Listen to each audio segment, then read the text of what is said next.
करायचं ठरलं तर चांगलं कर, नसेल करायचं तर नको. पण लोक उलटी येतं. चांगलं करायचं असलं गरिबी दाखवतात, वाईट करायचं असलं तर सोयाबीन विकून पैसे भरून त्याला त्याच्यासारखी करतात. बस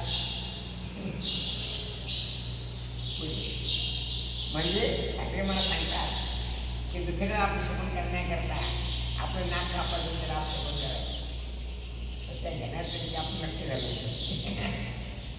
असे लोक त्याला आमचं सांगणे करायचं ठरलं चांगलं कर, नाहीतर मी करू. जसं अर्जुन म्हणाला त्यांनी क्षेमतरम बघ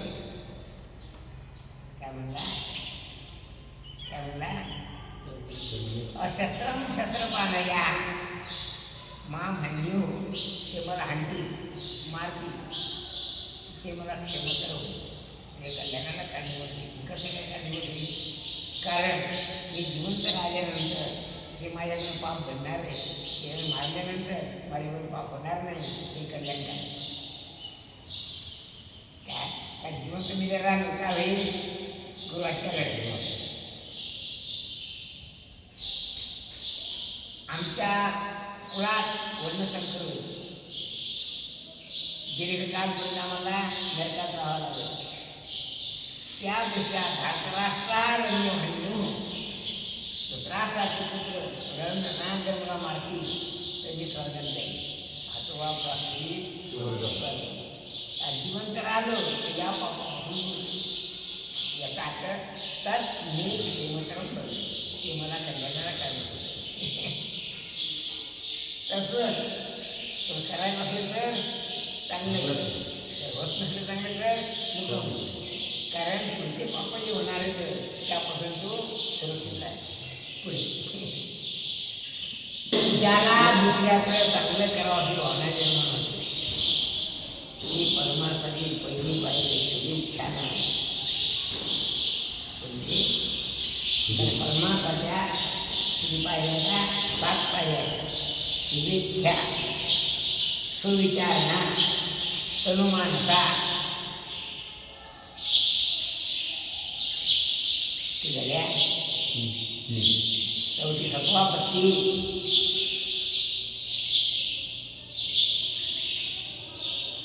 असंशक्ती,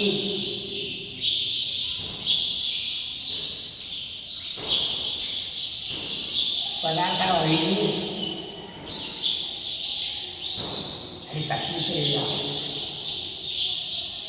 क्रिया म्हणायचं कारण परमार्थाच्या चौथी अवस्थेची आहे. शुभेच्छा, सुविचारणा, तनुमानसा आणि सत्वापत्ती. पण संसारामध्ये सुद्धा शुभसंकल्प निर्माण होणे, शुभेच्छा निर्माण होणे, चांगल्या विचाराची भावना निर्माण होणे, सुविचारणा, तनुमानसा म्हणजे हे आपलं करता येईल का असं वाटते. आणि या 3 अवस्था झाल्यानंतर त्याला सत्वापत्ती, सत्वापत्ती अवस्थेमध्ये जीवात्मा जीवन होतो.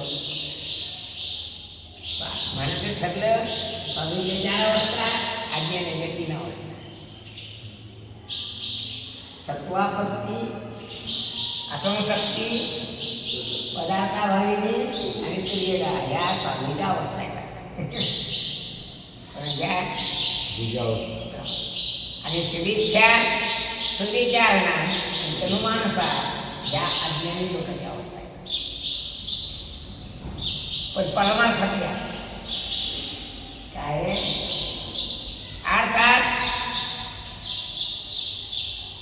जो संसार अति कडून गेला त्याला वर काढण्याचा उपाय म्हणजे हा आहे.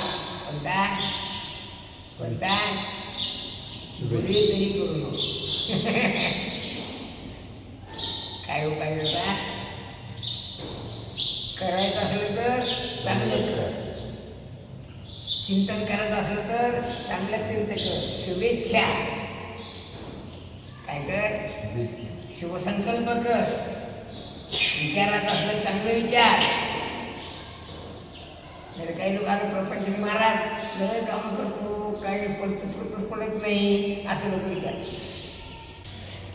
असे लोक विचार यातलं कोणी विचारत नाही. मग याचं नाही सुविचारणा, शुभेच्छा. इच्छा. आणि हे जे ग्रंथात वर्णन केलेलं आहे की अंगे मी हा होईलो का, मी अंगानं तुला होईल का, याचं नाही तो माणूस. बोला माणूस चांगला वाईट नसतं, माणूस त्याच्या कर्तव्यावरून समाजाला माणसं चांगलेच असतात, पण त्याच्या कामावरून, त्याच्या चिंतनावरून, त्याच्या वासनेवरून समजलं जातं वाईट आणि चांगलं. का नाही? साखर गोडच असते का नाही, पण ताप आला की कडू लागते, साप आला की कडू लागते. मास म्हणजे आगंतुक दोष निर्माण होणं हा त्यातला दोष. एक दोष बाळगून आलेले येते, अंगभूत नाही. म्हणून माणूस चांगलाच असतो, पण त्या कर्तव्यावरून, त्याच्या विचारावरून, त्याच्या संकल्पावरून काय समजलं